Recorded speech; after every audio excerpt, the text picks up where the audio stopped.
got a sump in your room and you put the pump on, it fills the tank over on top.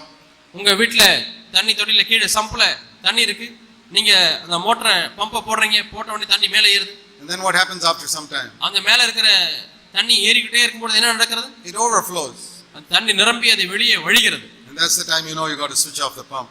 அப்பொழுதுதான் நீங்கள் போய் பம்பை நிறுத்த வேண்டும், பம்பை நிறுத்து என்று சொல்கிறார். But with God's water flow, ஆனால் தேவனுடைய தண்ணீர் நிரம்பி வழியும் பொழுது he never switches off the motor. ஆண்டவர் மோட்டாரை போய் நிறுத்துவதே கிடையாது. No, இல்லை, it just keeps on overflowing. அது நிரம்பி வழிந்து கொட்டிக்கொண்டே இருக்கிறது. Because that is the purpose.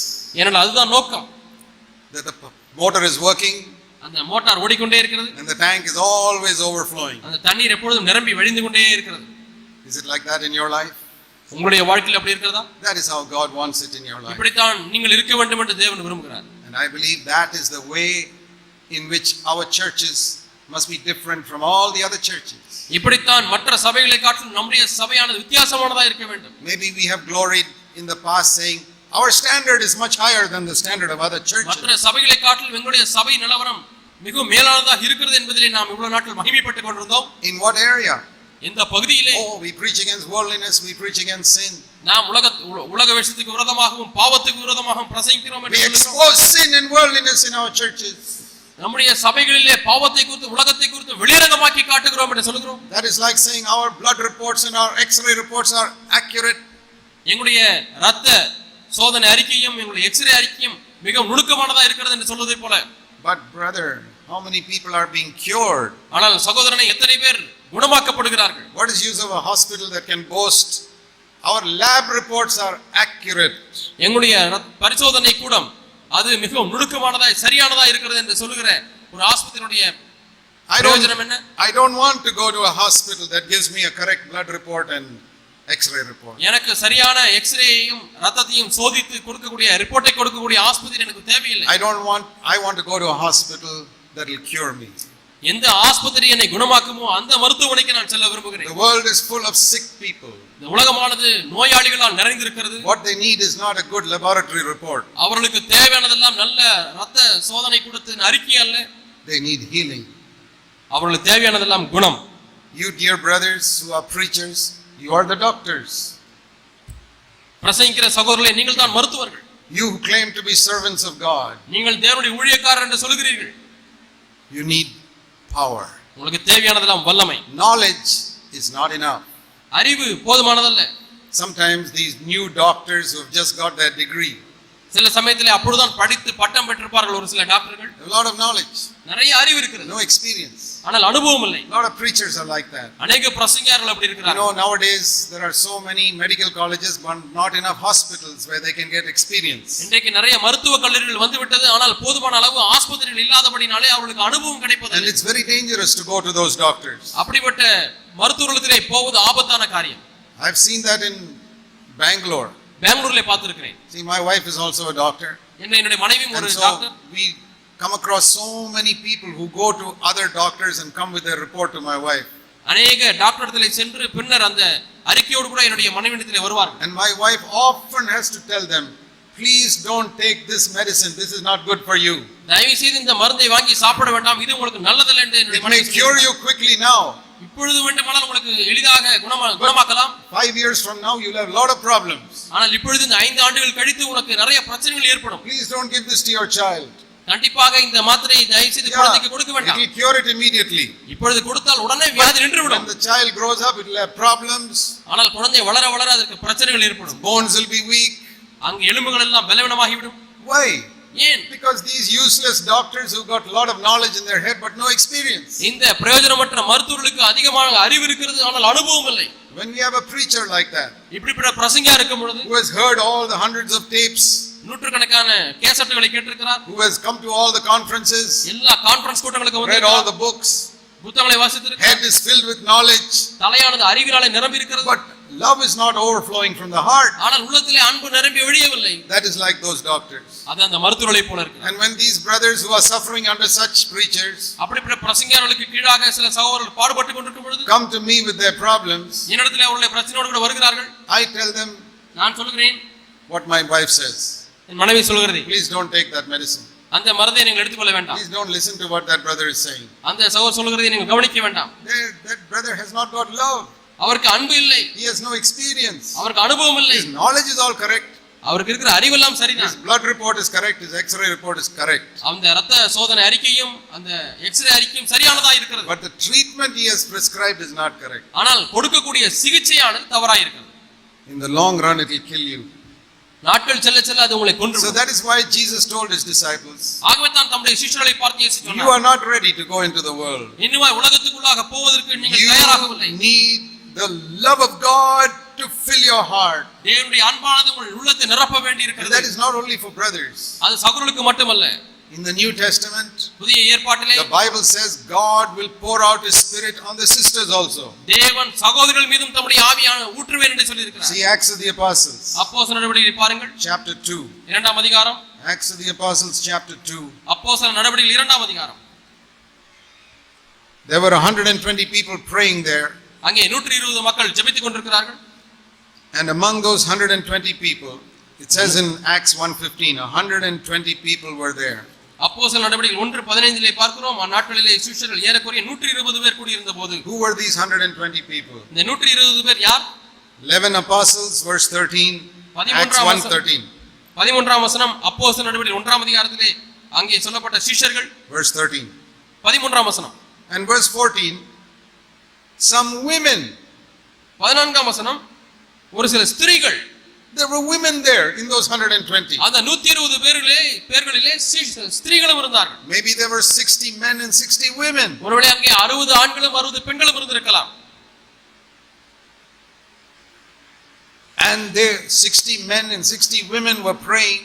60 ஆண்களும் 60 பெண்களும் ஜெபித்துக் கொண்டிருக்கிறார்கள். And all of them were filled with the Holy Spirit. எல்லாரும் பரிசுத்த ஆவியானவரால் நிரப்பப்பட்டார்கள். The men and the women equally. அங்கே இருக்கிற ஆண்களும் பெண்களும் ஒரே விதத்திலே நிரப்பப்பட்டார்கள். God made no distinction. அங்கே தேவன் வித்தியாசத்தையே காண்பிக்கவில்லை. I feel that in our churches sometimes we don't encourage the sisters so much to be filled with the Holy Spirit. நான் உணர்கிறது என்னவென்றால் நம்முடைய சபைகளிலே சகோதரிகளை அபிஷேகம் பெற்றுக்கொள்ள வேண்டும் என்று போதுமான அளவு நாம் உற்சாகப்படுத்துவதில்லை. We don't encourage them to be witnesses for Jesus Christ. இயேசு கிறிஸ்துவுக்கு சாட்சிகளாக அவர்கள் இருக்க வேண்டும் என்பதை குறித்து நாம் அவர்களை உற்சாகப்படுத்தவில்லை. But on the day of Pentecost, Pentecost நாளிலே the women also became witnesses. அங்கே ஸ்திரீகளும் அவர்கள் சாட்சிகளாய் மாறினார்கள்.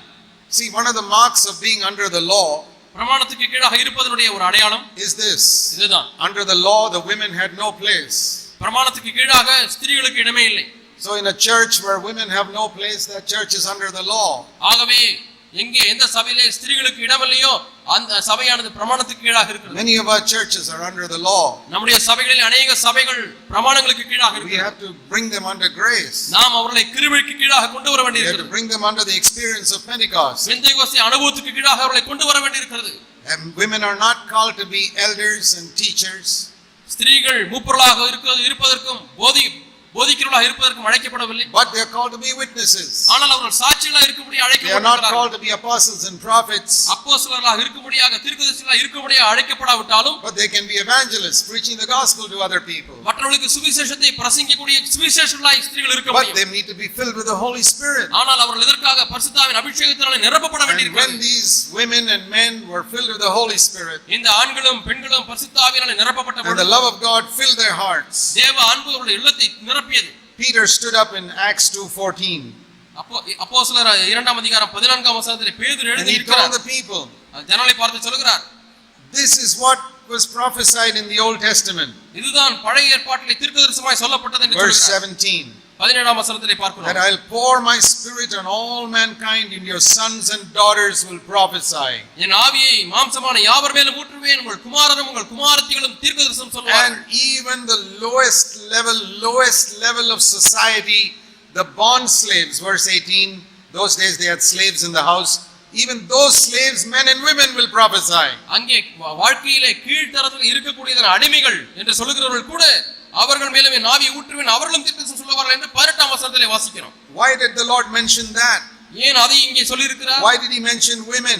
ஏன் அங்கே ஸ்திரீகளை குறித்து சொல்லி Why இருக்கிறார்? did he mention slaves? ஏன் அடிமைகளை அல்லது ஊழியக்காரர்களை குறித்து சொல்லி இருக்கிறார்? In our Indian culture we can understand that. நம்முடைய இந்திய கலாச்சாரத்திலே நாம் இதை விளங்கிக் கொள்ள In முடியும். Indian culture women are considered inferior to men. இந்திய கலாச்சாரத்திலே ஸ்திரீகள் ஆண்களை காட்டிலும் கீழானவர்களாக எண்ணப்படுகிறார்கள். So God says in the new covenant it will not be like that. ஆகவே புதிய உடன்படிக்கையில் அப்படி இருக்காது என்று ஆண்டவர் Both will சொல்கிறார். be filled with the Holy Spirit. இருவருமே ஆவியினாலே In நிரப்பப்படுவார்கள். the law it was not like that. பிரமாணத்துக்கு கீழாக அப்படி இல்லை. And then in our Indian culture we have this caste system with the low caste. இந்திய கலாச்சாரத்திலே இந்த ஜாதி வித்தியாசம் காணப்படுகிறது, கீழ் ஜாதி மேல் ஜாதி என்று. Even today in the villages you see that, the low caste and the high caste. இன்றைக்கும் கூட கிராமங்களிலே பார்க்க முடியும் கீழ் ஜாதிக்காரர்கள் மேல் ஜாதிக்காரர்கள் என்று. And the low caste people don't have any privileges. அங்கே கீழ் ஜாதிக்காரர்களுக்கு अनेक சாக்கியங்கள் கிடையாது. In the villages they don't have privileges. அங்கே கிராமங்களிலே அப்படிப்பட்ட சாக்கியங்கள் கிடையாது.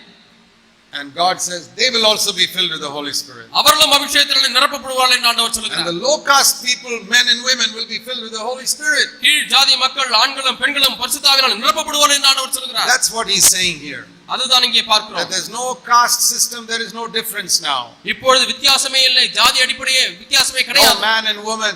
எல்லாமே ஆண்கள் பெண்கள் தான். As far as the Holy Spirit is concerned, பரிசுத்த ஆவியானவரை பொறுத்த மட்டும் all can be filled with the Holy Spirit. எல்லாரும் பரிசுத்த ஆவியானவரால் நிரப்பப்பட I want to முடியும். say to all of you, உங்கள் எல்லாருக்கும் நான் சொல்ல my விரும்புகிறேன், brothers and என் sisters, சகோதர சகோதரிகளே, I say to you in Jesus' name, இயேசுவின் நாமத்தினாலே உங்களுக்கு சொல்கிறேன், you can be filled with the Holy Spirit. நீங்கள் பரிசுத்த ஆவியானவரால் நிரப்பப்பட முடியும். What does it mean to use the name of Jesus? இயேசுவின் பெயரை பயன்படுத்துவது என்றால் என்ன அர்த்தம்? I told you the first time that name was used in the world, உலகத்திலே முதல் இந்த வார்த்தை பயன்படுத்தப்பட்ட இடம் it was said in relation to being free from sin. பாவத்திலிருந்து விடுதலையாகக்கூடிய அந்த காரியத்தை பொறுத்து தான் The சொல்லப்பட்டிருக்கிறது. name Jesus இயேசு என்ற பெயர், means இயேசு என்ற பெயருடைய பொருள் to save me from my sin he came.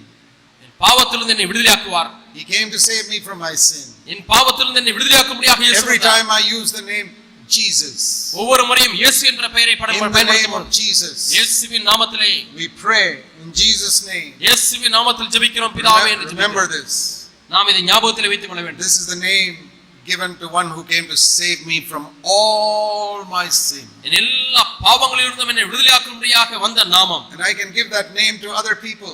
இப்பொழுது இந்த நாமத்தை நான் மற்றவர்களுக்கு கொடுக்க முடியும். There is a song in English which says, I come to you in Jesus' name. இயேசுவின் நாமத்தினாலே உங்களிடத்திலே வருகிறேன் என்று சொல்லக்கூடிய ஒரு ஆங்கில What பாடல் is the உண்டு. meaning of that? அதனுடைய பொருள் இதுதான். My brother, my sister, I'm Yes. coming to you in the name of one who can save you from all your sin. உங்களுடைய எல்லா பாவத்திலிருந்தும் உன்னை விடுதலையாக்கக்கூடியதான அந்த நாமத்தின் நிமித்தமாய் வருகிறேன் என்று சொல்வதாகும். Not one who is going to come to give you an accurate blood report or x-ray report. ஒரு x ray ரிப்போர்ட்டையோ அல்லது ரத்த பரிசோதனை அறிக்கையோ அக்யூரேட்டாக கொடுக்கக்கூடிய But- அந்த நாமம் அல்ல. In the name of one who can heal your sickness, not just give you a good report about your sickness. உன்னுடைய வியாதியை குறித்து அறிக்கை கொடுக்கக்கூடியவர் மட்டுமல்ல, அந்த வியாதியை குணமாக்கக்கூடியதான ஒரு நாமம். Romans 5:5 says, ரோமர் 5:5 சொல்லுகிறது, when the love of God is poured out in our hearts தேவனுடைய அன்பு நம்முடைய உள்ளங்களிலே ஊற்றப்பட்டிருக்கிறபடியால் through the Holy Spirit. பரிசுத்த ஆவியானவருடைய அபிஷேகத்தின் மூலமாக That is the mark of being filled with the Holy Spirit. பரிசுத்த ஆவியானவரால் நிரப்பப்பட்டதனுடைய அடையாளம் இதுதான். Romans 5:5.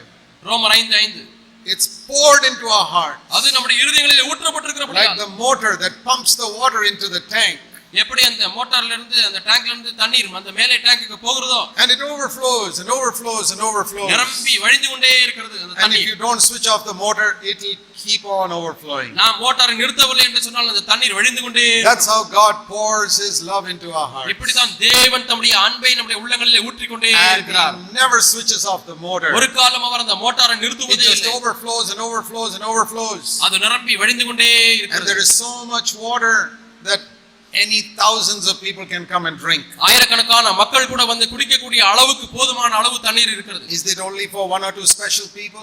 ஒன்று இரண்டு விசிஷ்டர்களுக்கு மட்டுமே இதை செய்கிறாரா? No. இல்லை. I want to say to you what Peter said. பேதுரு என்ன சொன்னார் அதை உங்களுக்கு சொல்ல விரும்புகிறேன். Acts chapter 2. அப்போஸ்தலர் நடவடிக்கை 2ஆம் அதிகாரம்.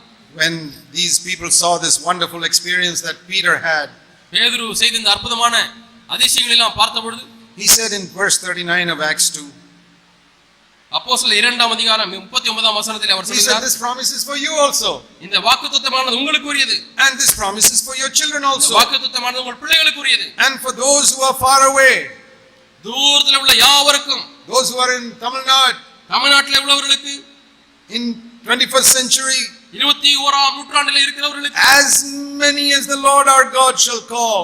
தேவன் வரவழைக்கிற தூரத்தில் உள்ள யாவருக்கும் உண்டாயிருக்கிறது. Has the Lord called you in the 21st century in Tamil Nadu? தமிழ்நாட்டில் 21ஆம் நூற்றாண்டில் இருக்கிற உங்களை தேவன் அழைத்திருக்கிறாரா? Then your name is here in verse 39. உங்களுடைய பெயர் இந்த 39ஆம் வசனத்தில் இருக்கிறது.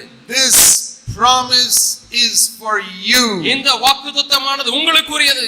It's written here. எழுதப்பட்டிருக்கிறது. Take it. அதை எடுத்துக்கொள்ளுங்கள். Say, Lord, this is for me. ஆண்டவரே இது எனக்காகத்தான். This is not only for those people on that day. அந்த நாளில் இருக்கிறவர்களுக்கு மட்டுமானதல்ல. I thank God that I have tasted a little bit about this. இதை நான் கொஞ்சம் ருசித்திருக்கிறபடியால் நான் ஆண்டவருக்கு நன்றி செலுத்துகிறேன். For many years my own life was just looking at my blood report, looking at my x-ray report. எவ்வளவு ஆண்டுகளாக என்னுடைய வாழ்க்கை எப்படி இருந்தது என்றால் என்னுடைய இரத்த அறிக்கை என்னுடைய எக்ஸ்ரே ரிப்போர்ட்டை பார்த்து கொண்டே வாழ்ந்து கொண்டிருந்தேன். Every time I read the Bible I was getting x-ray report and blood report. ஒவ்வொரு முறை நான் வேதத்தை வாசிக்கும் பொழுது எனக்கு கிடைத்ததெல்லாம் report, blood report.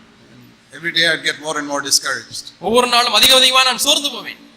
And what did I preach to other people? I showed them the x-ray report and the blood report. மற்றவர்களுக்கு நான் என்ன பிரசங்கித்தேன்? அவருடைய எக்ஸ்ரே அறிக்கை, இரத்த சோதனை அறிக்கை.